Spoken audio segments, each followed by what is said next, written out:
ओम गणपते नमः। श्रीमद्भगवद्गीता तीसरा अध्याय श्लोक 21 से यददाचरति श्रेष्ठस्तद देवेतरो जनः स यत् प्रमाणं कुरुते लोकस्तदनुवर्तते।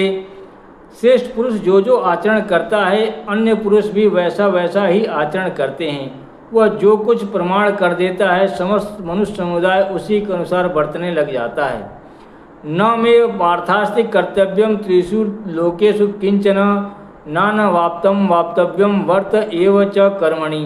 हे अर्जुन, मुझे इन तीनों लोकों में न तो कुछ कर्तव्य है और न कोई भी प्राप्त करने योग्य वस्तु अप्राप्त है, तो भी मैं कर्म में ही वर्ता हूँ। यदि हराहम न वर्तेयम जातु कर्मण्यत्यन्द्रियतः मम वर्तमान वर्तन्ते मनुष्या पार्थ सर्वशः। क्योंकि हे पार्थ, यदि कदाचित मैं सावधान होकर कर्मों में न बरतूं तो बड़ी हानि हो जाए, क्योंकि मनुष्य सब प्रकार से मेरे ही मार्ग का अनुसरण करते हैं।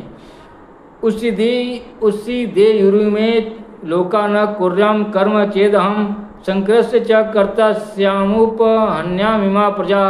यदि मैं कर्म न करूं तो ये सब मनुष्य नष्ट भ्रष्ट हो जाएं और संकर्ता का करने वाला हूं और मैं संकर्ता का करने वाला हूं तथा इस समस्त प्रजा को नष्ट करने वाला बनूं। सक्ता कर्मण्य विद्वांसो तथा कुर्वन्ति भारत कुर्याद्विद्वांस तथा सक्तश्चिकीर्षु लोक संग्रहम। हे भारत, कर्म में आसक्त हुए अज्ञानी जन जिस प्रकार कर्म करते हैं, आसक्ति रहित विद्वान भी लोक संग्रह करना चाहता हुआ उसी प्रकार कर्म करे। न बुद्धि भेदम जनयेद ज्ञानम कर्म संगिनाम जोशयेत सर्व कर्माणि विद्वान युक्त समाचरण। परमात्मा के स्वरूप में अटल स्थित हुए ज्ञानी पुरुष को चाहिए कि वह शास्त्रविद कर्मों में आसक्ति वाले अज्ञानियों की बुद्धि में भ्रम अर्थात कर्मों की अश्रद्धा उत्पन्न न करे, किंतु स्वयं शास्त्रविद समस्त कर्म भली भांति करता हुआ उनसे भी वैसे ही करवावे। प्रकृते क्रियमाणानि गुणे कर्माणि सर्वशः अहंकार विमूढ़ात्मा कर्ता हमिति मन्यते। वास्तव में संपूर्ण कर्म सब प्रकार से प्रकृति के गुणों द्वारा किए जाते हैं, तो भी जिसका अंतःकरण अहंकार से मोहित हो रहा है ऐसे अज्ञानी मैं करता हूँ ऐसा मानता है। तत्वित्तु महाबाहो गुण कर्म विभागयो गुणा गुणेषु वर्तन्त इति मत्वा न सज्जते। परंतु हे महाबाहो, गुण विभाग और कर्म विभाग के उक्त को जानने वाला ज्ञान योगी संपूर्ण गुण ही गुणों में बरत रहे हैं ऐसा समझकर उसमें आसक्त नहीं होता। प्रकृति गुण समूढ़ा सज्जन्ते गुण कर्मसु तान कृष्ण विदो मंदान कृष्ण भिन्न विचालयेत। प्रकृति के गुणों से अत्यंत मोहित हुए मनुष्य गुणों में और कर्मों में आसक्त रहते हैं। उन पूर्णतया न समझने वाले मंद बुद्धि अज्ञानियों को पूर्णतः जानने वाला ज्ञानी विचलित न करे। मयि सर्वाणि कर्माणि सन्न्यस्याध्यात्म चेतसा निराशीर निर्ममो भूत्वा युध्यस्व विगतव्यरः। मुझ अंतर्यामी परमात्मा में लगे हुए चित्त द्वारा संपूर्ण कर्मों को मुझ में अर्पण कर आशा रहित, ममता रहित और संताप रहित होकर युद्ध कर। ये में मतमिदं नित्यं नुतिष्ठन्ति मानवा श्रद्धावन्तो अनसूयन्तो मुच्यन्ते ते अपि कर्म भी।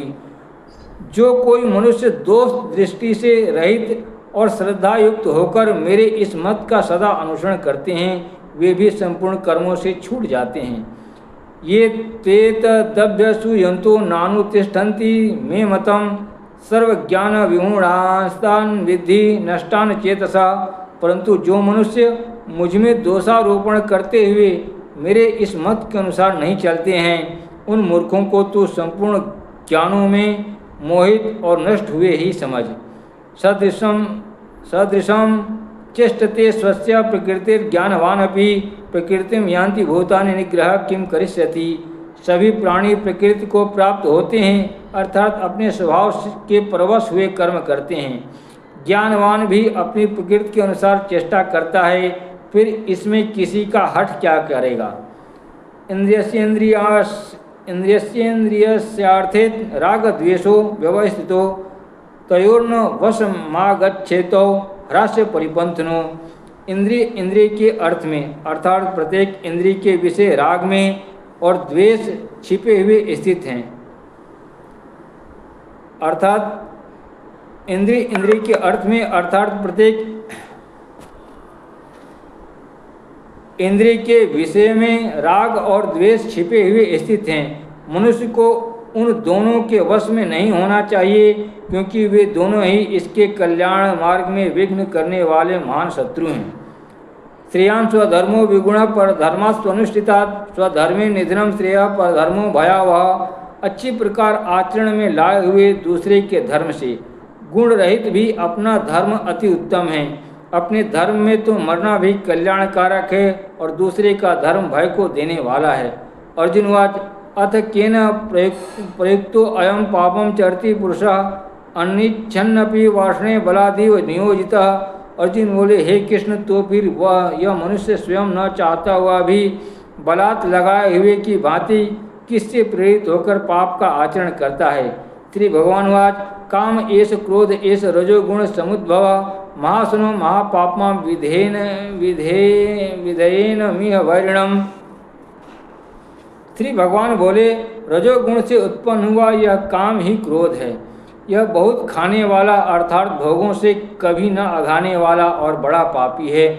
इसको ही तू इस विषय में वैरी जान।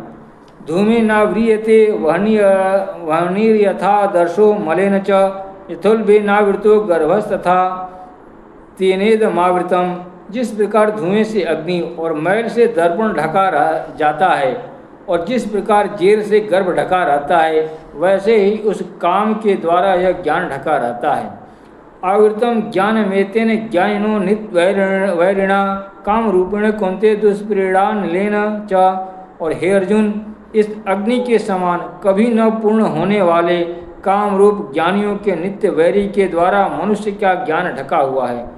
इंद्रियाणि मनोबुद्धिरस्याधिष्ठान मुच्यते एतैर्विमोहयत्येष ज्ञानमावृत्य देहिनाम। इंद्रिया, मन और बुद्धि ये सब इसके वास स्थान कहे जाते हैं। यह काम इन मन, बुद्धि और इंद्रियों के द्वारा ही ज्ञान को आच्छादित करके जीवात्मा को मोहित करता है। तस्मात्त्वमेन्द्रियाण्यादौ नियम्य भर्तर्षभा पापमानं प्रजहि ह्रोनम ज्ञान विज्ञान नाशनम। इसलिए हे अर्जुन, तू पहले इंद्रियों को वश में करके इस ज्ञान और विज्ञान का नाश करने वाले महान पापी काम को अवश्य ही बलपूर्वक मार डाल। इंद्रियाणि पराण्याहुरिन्द्रियेभ्यः परम मनः मनसस्तु परा बुद्धिर्यो बुद्धे परतस्तु सः। इंद्रियों को स्थूल शरीर से पर यानी श्रेष्ठ, बलवान और सूक्ष्म कहते हैं। इन इंद्रियों से पर मन है और मन से भी पर बुद्धि है, और जो बुद्धि से भी अत्यंत पर है वह आत्मा है।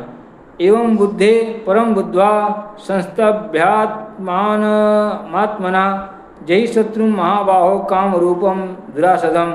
इस प्रकार बुद्धि से पर अर्थात सूक्ष्म, बलवान और अत्यंत श्रेष्ठ आत्मा को जानकर और बुद्धि के द्वारा मन को वश में करके हे महाबाहो, तू इस काम रूप दुर्जय शत्रु को मार डाल।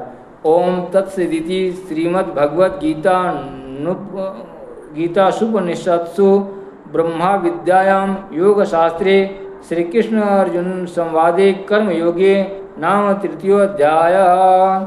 ओम नमः शिवाय।